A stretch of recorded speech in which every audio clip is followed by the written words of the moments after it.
tonight on the debate. Hosni Mubarak in trial in court for the second time today. He briefly confirmed who he was. Not much more was said. He was still on that hospital bed, though. We're discussing tonight the significance of this trial and which way it might go. We're joined by two more guests in Boston. Ashraf Hegazi is from the Kennedy School's Belfer Centre for Science and International Affairs. Good evening to you. And in Cairo, Heba Fatma Moraef is an Egypt specialist at Human Rights Watch in Cairo. I'll start with you, Heba, if I may. Before the break, we were just discussing whether or not... No, apologies, technical difficulties. We can't speak to Heba for the moment. So, Ashraf, I'll go to you. Ashraf Hegazi, we were just discussing the penalty facing Mubarak and whether or not he should indeed face the death penalty. Your views on that? I think he'll face the death penalty. And if he's found guilty, they might start with the death penalty. But usually for someone of his age and anyone with health issues, they reduce that to life in prison or some other prison sentence. So I suspect that that's probably where it will end up. So even though he is eligible for the death penalty and normally would get the death penalty if he is convicted, he will probably end up with a reduced sentence. Interesting you should say that. Some of our other guests tonight believe that Mubarak might be acquitted of all the charges against him. No, I don't think there's any real chance of that. I think that, especially because there are probably thousands of potential cases that could have been brought against him, but the Attorney General's office chose these three cases, and I think they would not have done that unless they were convinced that they had a solid case against him, and they could really prove all these allegations. Now, the defence is calling for Mohammed Tantawi, who's the head of the military government right now. He's also been an army chief for many, many years under Mubarak. His testimony could prove explosive if we hear it. Yeah, I really doubt that we will see him speak. And certainly he would not have spoken if this had continued to be broadcast live. It's possible that now that the case will continue behind closed doors, that he might give some sort of testimony. But I think if, even if his words were to be made public later, I think he will use his executive privilege or the equivalent of executive privilege to keep from providing explosive testimony. Professor Shalakani, if I could get your reaction to some of that, what are your thoughts on whether or not we might see General Tantawi in court? Well, first of all, the judge has to entertain Mubarak's attorney's demand for Judge Tantawi to be heard before court, and that decision rests in the hands of the judge. And if the judge decides no, that is unnecessary, then Tantawi will not be called in.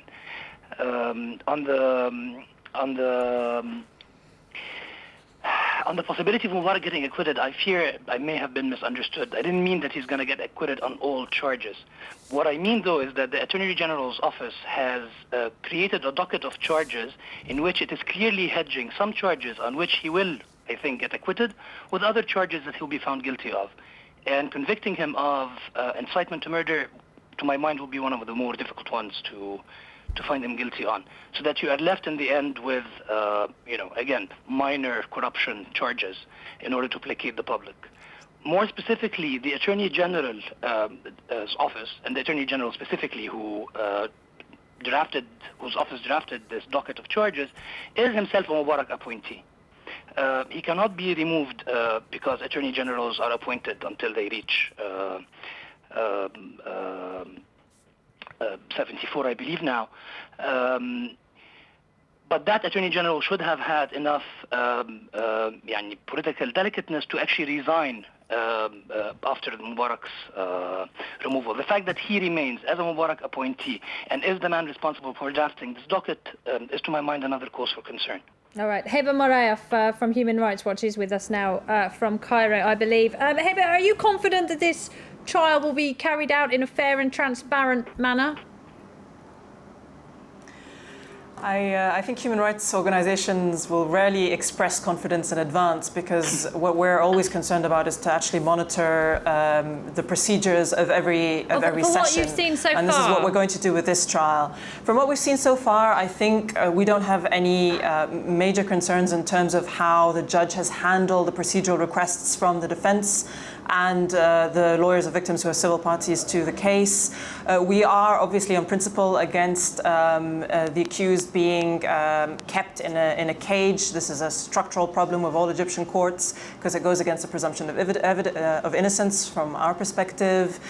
And we have broader concerns, and this is why we're going to be monitoring this trial very closely. We have broader concerns about the very short period of the investigation that took place, which will obviously then reflect on the quality of the evidence, because we think it will be very difficult politically to acquit Mubarak or any of the other senior security officials of many of these charges. So this is why we're going to want to monitor this trial very closely. Do you think he should be tried for other offences allegedly committed during his reign?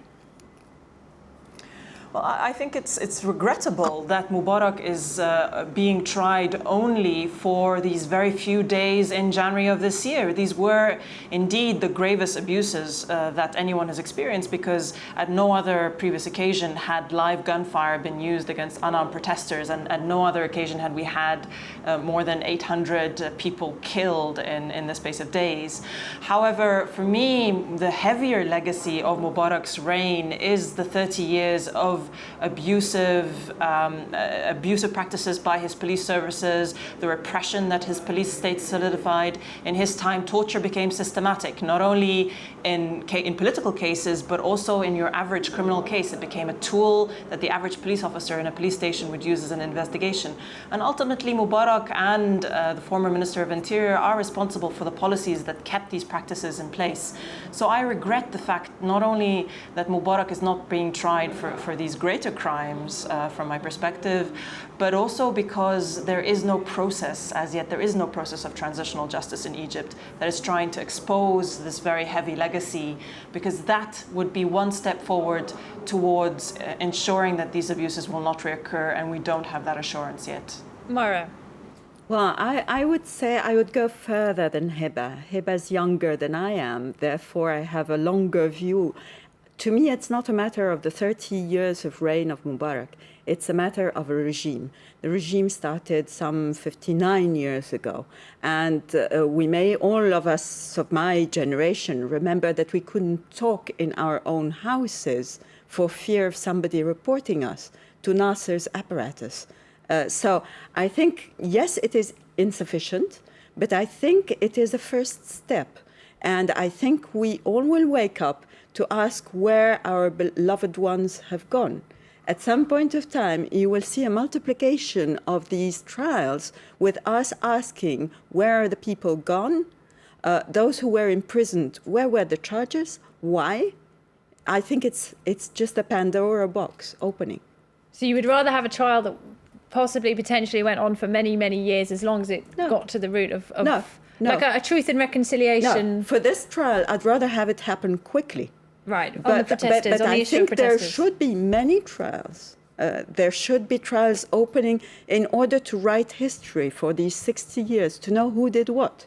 What about the point that Christopher made, that the military council is just not going to let that happen because it would implicate so many of them as well? Unfortunately, the ministry, the SCAF has not had much of a choice. They have been cornered by the street. They have had to do this trial. They didn't want to do it. They had to do it at some point of time. What's happening now, I think, is a crackdown and a closure of the information. We had Tahrir Square emptied of protestants. We now have the cameras inside the courtroom absent. We will again be in a closed circle where things will be decided internally. This is my fear. And this is what we need to be very careful that it doesn't happen. Is that a legitimate fear, Ashraf Hegazi? It is, but I think there's also a significant role here for the Attorney General's office, but also independent investigations, especially by the media. As the country becomes more and more democratic and we see more freedoms available, I think there will be an opportunity for a lot of organizations, whether they be the media, Human Rights Watch, or other independent organizations, to conduct their own investigations. And that is, I think, going to address the very good points that Morad brings up, which is that this isn't about the couple of weeks in January. It isn't about a villa that Mubarak is implicated in in buying or selling and exchanging his influence for. This is about decades of abuse, and there are so many cases that we really can't try them in court right now. And certainly, I don't think they need to be tried during the period that SCAF is in power, because I agree that SCAF will put a lot of political pressure to keep some of those cases under wraps. And they don't have to be tried in the context of Hosni Mubarak's trial. But they do have to be investigated. There's a lot of truth that's been hidden for decades, and that truth has to come out. So I think that over the next several years, we will see some of this truth come out, but I think it will come out through non-governmental organizations doing the investigative work. Do you think that's something we might see over the next few months, years in Egypt? I understand that the Egyptians are very proud, and with good reason, and that they don't want to look at South African models and other truth and reconciliation models. But that, in fact, is what Egypt needs. That's what any country needs after almost 60 years of tyrannical dictatorships.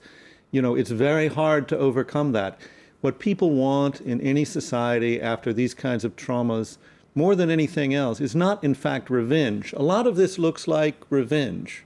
What they really want is what Myra's talking about. They want to know the truth. They want to know what really happened.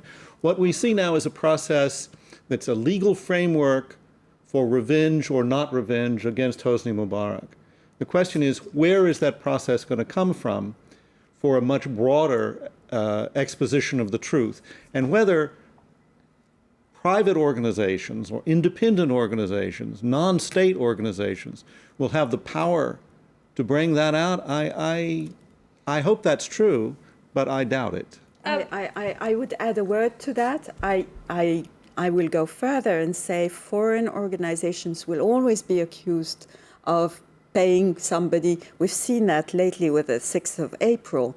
They have been accused of receiving money from foreign countries. Yeah. It's very easy to say that the money you are giving me, I'm giving because I want to help the maimed and the killed, is some sort of bribery. Sure, and one of the political frameworks that's developing here, we don't know if it'll come to fruition, is a kind of a coalition between the Islamist forces, between the Ikhwan, the Muslim Brotherhood, and the military. And basically, I scratch your back, you scratch mine. So let's say that there are democratic elections and the Muslim Brotherhood wins big and has a pact with the military, basically to keep covered up what the military wants covered up. That's the price of victory.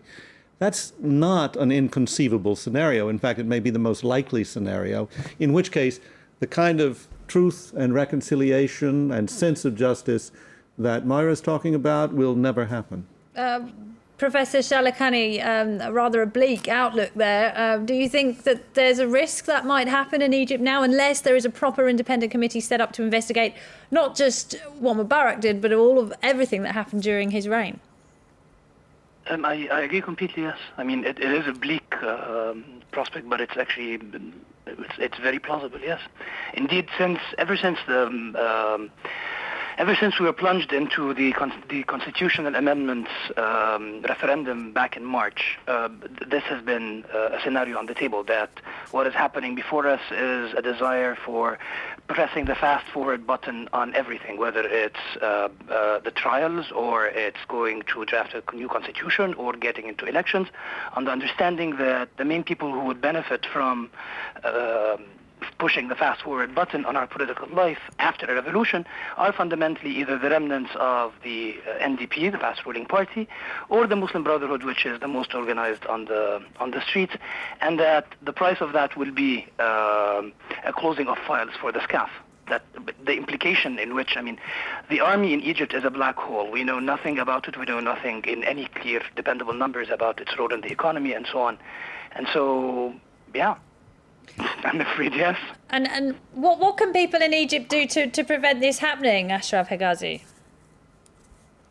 Well, I do want to provide a more optimistic outlook. I think that the long term, the long-term outlook for Egypt is much more positive than this. Frankly, people saw that they can topple one of the strongest men in the Arab world in 18 days. They are not going to forget that. They're not going to forget the people power that accomplished that and that continues to accomplish great things for the country that previous generations didn't imagine could ever be done.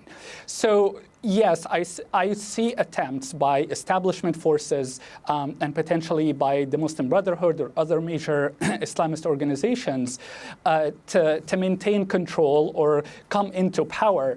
And their interests might be overlapping in the short term. But I think long term, I can't see the Muslim Brotherhood, especially not the rank and file of the Brotherhood, being in cahoots with the military to cover things up. And ultimately, I think that once we have truly fair elections, especially of the executive branch, and I do believe we will reach that stage, we will have an independent executive who will very much be interested in controlling, at the very least, the kind of corruption that had happened in the past. And so I think to imagine that the Brotherhood and the military will suddenly become such strong power centers that they will be able to maintain the kind of corruption that happened in the past is a bit far-fetched. I don't think people will stand for it, and I don't think an independent executive will stand for it. All right. So, Myra, although millions of Egyptians thought they'd never see Mubarak in court, yourself included, you never thought that would happen. From what I'm hearing here, it seems that this is really just a first step if Egypt is to move forward from its autocratic past into a democratic new age. It should be. It should be. Well, I hope Mr. Hegazi is right. I would love that to happen, but I'm not sure today we're in this prospect. Don't forget what happened on the 23rd of July, whereby the Ikhwan said that they would demonstrate in a unified manner with the liberals. The liberals went to Tahrir with them, and all of a sudden they discovered it was fully, but everywhere, Islamic propaganda, and they had to leave the square. This is when they trusted the Ikhwan. Can we still trust the Ikhwan in future? We'll have to wait and see. We're going to have to leave it there on that note, I'm afraid. Myra Mahdi Daridan, Christopher Dickey, Professor Amra Shalakani, Ashraf Hegazi, and Heba Fatma Morayev. Thank you very much indeed to you all for joining me. Thanks to you for watching. That's it for tonight's debate. I'll be back with another subject at the same time tomorrow. This is France 24.